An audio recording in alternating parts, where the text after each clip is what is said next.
Ouais, salut, c'est Magali du blog Batteur Débutant. Donc aujourd'hui, je vais vous montrer en fait, c'est l'heure du bilan. C'est le bilan de mon défi 6 semaines pour en fait améliorer ma main gauche. Je ne sais pas si vous vous rappelez, mais en fait j'avais publié un petit article sur le blog qui disait que en fait, je me lançais dans le défi d'améliorer vraiment ma main gauche. Et c'était un défi en 6 semaines. Et en 6 semaines parce que en fait, tout simplement, j'ai suivi un programme, le programme d'Aurélien, du blog Batteur sans limite. Et j'ai commencé ma première séance, c'était le 30 mai. Voilà. Donc le but aujourd'hui, c'est de vous montrer en fait en mode totale transparence les résultats avant, parce que j'ai enregistré une vidéo mon premier jour de mon défi, et aujourd'hui c'est l'enregistrement que je vais faire tout à l'heure.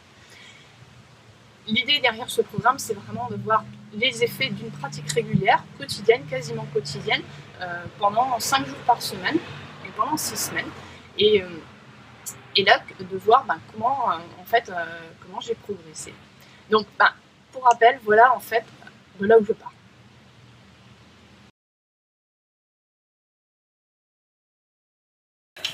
Alors voilà, premier jour du programme d'Aurélien pour améliorer sa main gauche. Donc là en fait je vais déterminer ma vitesse de croisière. Donc en fait je l'ai déterminé juste avant, c'est aux alentours de 100 battements par minute. Le but du jeu c'est de tenir défrisé en double croche pendant 2 minutes à cette vitesse de croisière. Et après on va voir ce qui se passe si j'augmente le tempo. Allez c'est parti.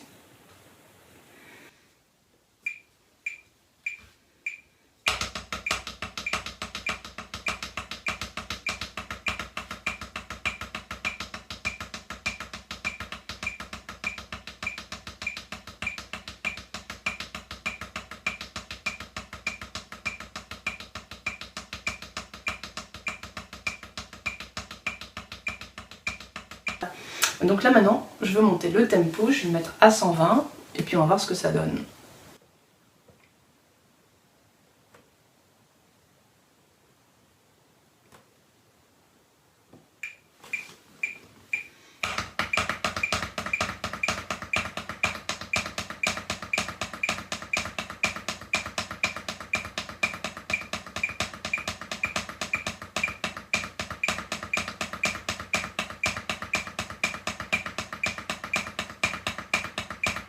Et voilà, et maintenant la deuxième étape c'est de voir si ma vitesse de croisière en changement de vie est la même que ma vitesse de croisière en frisée. Donc je vais mettre le métronome à 100 et je vais enchaîner une mesure de croche, une mesure de triolet, une mesure de double croche, redescendre un triolet, croche, etc. pendant 2 minutes. Et on va voir ce que ça donne. Allez, le métronome sur 100 et c'est parti.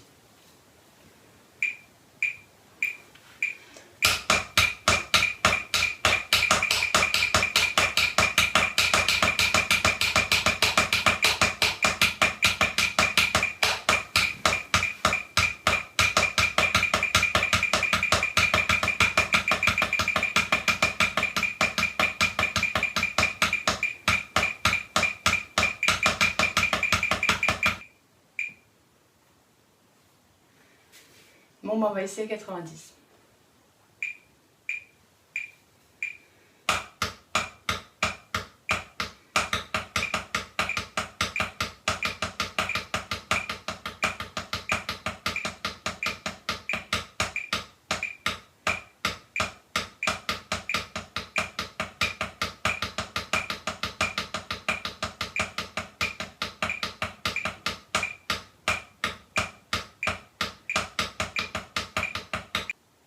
Bon 90 c'est pas encore ça, donc on va en réduire encore un peu.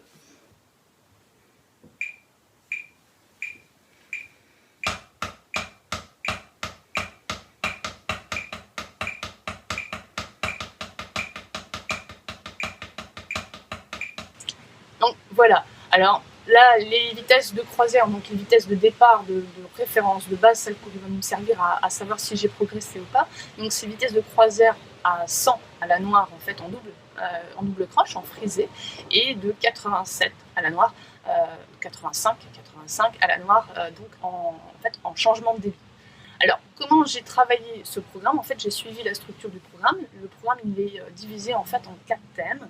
Les 4 thèmes, c'est en fait la précision, on va travailler des exercices de précision pour être sûr qu'on on ait un jeu très homogène, hein, avec des frappes vraiment équilibrées entre la main droite et la main gauche. Il y a des exercices qui travaillent plus l'endurance pour être sûr qu'on peut tenir sur la durée, parce que certainement déjà rendu compte que enchaîner 4 doubles croches très vite, c'est facile. Par contre, tenir ça pendant 2 minutes, c'est beaucoup plus compliqué. Ensuite, il y a des exercices spécifiques pour la vitesse. Et enfin, le dernier thème, c'est des exercices sur l'indépendance.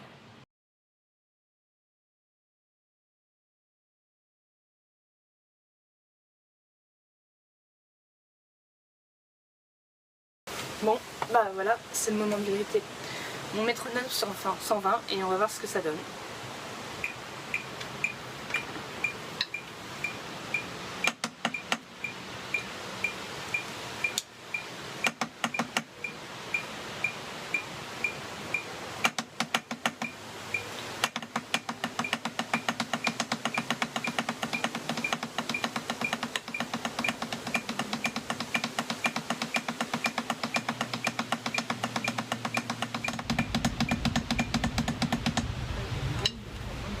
Bon ça passe, hein, ça passe tout de même bien. Je pense qu'on pourrait même essayer un peu plus vite. On va essayer à 125.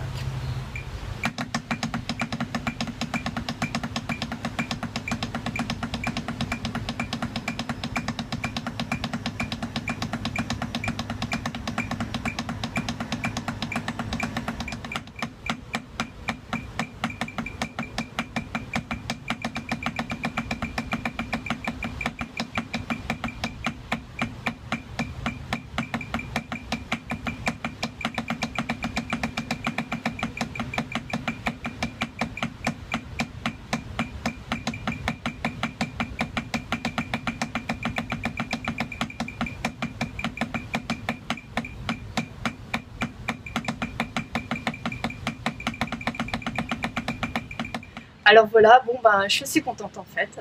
Franchement, c'est vraiment pas mal.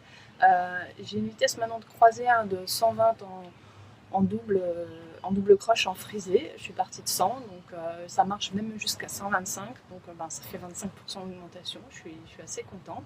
Il faut savoir qu'il faut les tenir pendant 2 minutes. Donc c'est vrai qu'au bout d'un moment, la fatigue musculaire, elle commence à arriver, mais ça tient. Donc je suis vraiment très très contente.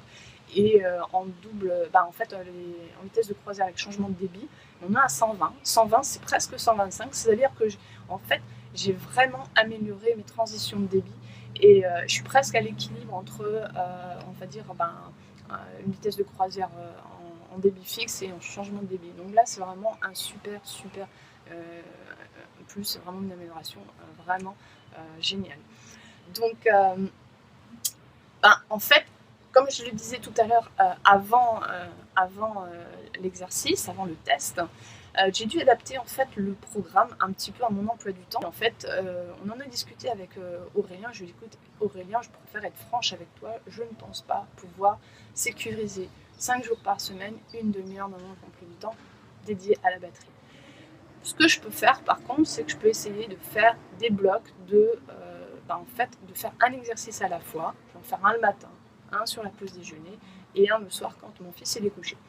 Et en fait, ça a été aussi quelque chose de très positif pour moi de faire trois fois une séance, parce que tout simplement, en fait, le matin, je me suis levée en fait un quart d'heure plus tôt pour pouvoir faire mes exercices et pas une demi-heure plus tôt ou 3/4 d'heure plus tôt. Donc un quart d'heure plus tôt, psychologiquement, ça va, c'est gérable. Une demi-heure plus tôt, ça commence à faire un piqué en fait. Donc déjà là. Ensuite, sur la pause déjeuner, là, j'étais moins régulière, mais au moins, j'en ai fait. C'est-à-dire que la pause déjeuner, au boulot, j'ai pris mes baguettes, j'ai pris mon coussin et j'y suis allée. J'ai fait mes petits exercices assez souvent. Hein, pas aussi régulièrement que j'aurais aimé, mais assez souvent. Et le soir, contrairement à ce que je pensais, parce qu'en général, on est vraiment charrette le soir, il y a tellement de choses à faire, et je m'y suis tenue en mettant le petit au lit, hop, un quart d'heure, c'était pas beaucoup, c'était pas comme si je devais tout de suite enchaîner presque une heure de batterie, donc tous les soirs. Donc c'était moins contraignant que je le pensais. Donc, pour moi, en fait, la conclusion c'est ça, c'est qu'il faut savoir adapter le truc à son propre emploi du temps, et je vous conseille de faire ce genre de choses. C'est-à-dire que même si vous avez des kits tout prêts, c'est pas parce que c'est tout prêt qu'il faut absolument suivre les règles telles que décrites. Le plus important, c'est vraiment la pratique régulière. Et vous avez vu les résultats, c'est ça qui paye. Et moi, j'ai pas trouvé que c'était une énorme contrainte dans mon emploi du temps, et je vois vraiment la différence dans mon jeu aujourd'hui. Alors pour vous, comment vous pouvez prendre, c'est quoi ce bilan, qu'est-ce que ce petit test peut vous apporter à vous? Ben, tout simplement, je dirais qu'une chose, lancez-vous. Lancez-vous un petit défi sur 30 jours et puis regardez d'où vous partez et regardez où est-ce que vous arrivez. Je vous ai mis dans le bouton dessous à la vidéo sur le blog, donc si vous regardez ça sur YouTube, hein, il y a le lien dans la description pour aller sur le blog. Il y a un bouton pour télécharger en fait ma grille, mon journal de batterie, c'est-à-dire que tous les jours j'ai enregistré ce que je faisais comme exercice. Je reprenais les temps de mon métronome et aussi les quelques remarques que je m'étais mises. Est-ce que j'étais propre? Est-ce que ça jouait bien? Est-ce que je pouvais augmenter le tempo? Est-ce que j'avais encore de la marge? Ou alors est-ce que c'était catastrophique? Que ça commençait à tirer, etc. Donc vous pouvez télécharger la feuille Excel avec tous les enregistrements que j'ai effectués de mes temps. Et vous pouvez vous en servir pour vous-même, tout simplement pour faire votre défi, pour suivre votre défi avec les exercices, n'importe quel exercice, hein, vous notez simplement, et aussi les remarques. Alors, moi j'ai fait des graphiques qui se mettent à jour tout seul, donc il faudra chipoter un petit peu si vous changez le nom des exercices, mais grosso modo, là pour l'instant c'est en mode automatique. Si vous avez identifié, vous avez des exercices que vous aimez bien, et que vous l'appelez exercice vitesse exo 1, et ben en fait vous n'avez rien besoin de changer. Donc ça, c'est pour télécharger ça, vous allez sous la vidéo et sur le bouton cliquez télécharger. Voilà, donc j'espère que ça va vous aider.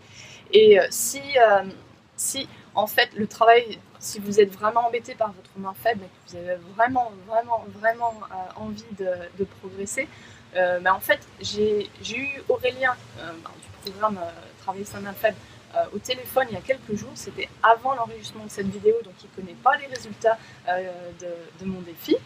Et je lui ai dit que j'étais déjà confiante parce que j'avais des meilleures sensations, rien qu'à l'observation, je me disais tiens, il y a déjà de l'amélioration. Alors il était très content et il m'a confié qu'en fait il pensait, pour les lecteurs de batteurs débutants, il a dit ah tiens, je vais vous aider et je vais vous faire des trucs rien que pour vous. Donc je vous en dis pas plus. Si vous voulez des nouvelles, abonnez-vous au blog avec la newsletter, comme ça je pourrais vous envoyer un mail pour vous dire quoi qu'il y en est, qu'est-ce qu'il y en est. Donc ce sera dans pas longtemps, ce sera je pense dans quelques jours, peut-être d'ici mardi, mercredi. Faut que je vois ça avec Aurélien. Et voilà, donc en attendant, inscrivez-vous. Et puis si c'est pas encore fait, lancez-vous un défi pour progresser sur 30 jours, sur 10 jours, sur 6 semaines. Le plus important, c'est de vous y mettre. Voilà. Et comme je sais que en fait, le travail de la main faible, c'est un truc qui tient à cœur Aurélien, n'hésitez pas à mettre dans les commentaires c'est quoi les difficultés que vous avez en ce moment, particulièrement sur les exercices que vous travaillez, ou sur votre jeu, ou les chansons que vous n'arrivez pas à faire. Vous le mettez dans les commentaires, c'est quoi vos problèmes spécifiques, et je ferai en sorte que ça remonte jusqu'à Aurélien, et je suis sûre qu'il répondra à vos questions. Donc n'hésitez pas, c'est dans les commentaires. Ah oui, au fait, le métronome que j'utilise s'appelle Polynôme, donc c'est ce qui me sert de carnet de bord, en fait, de carnet de journal de batterie. C'est là que j'enregistre toutes mes séances, etc. Donc on peut en fait régler plein de trucs. Et si ça vous intéresse, j'avais fait une petite vidéo juste sur Polynôme, donc en fait vous cliquez là et vous aurez accès à la suite.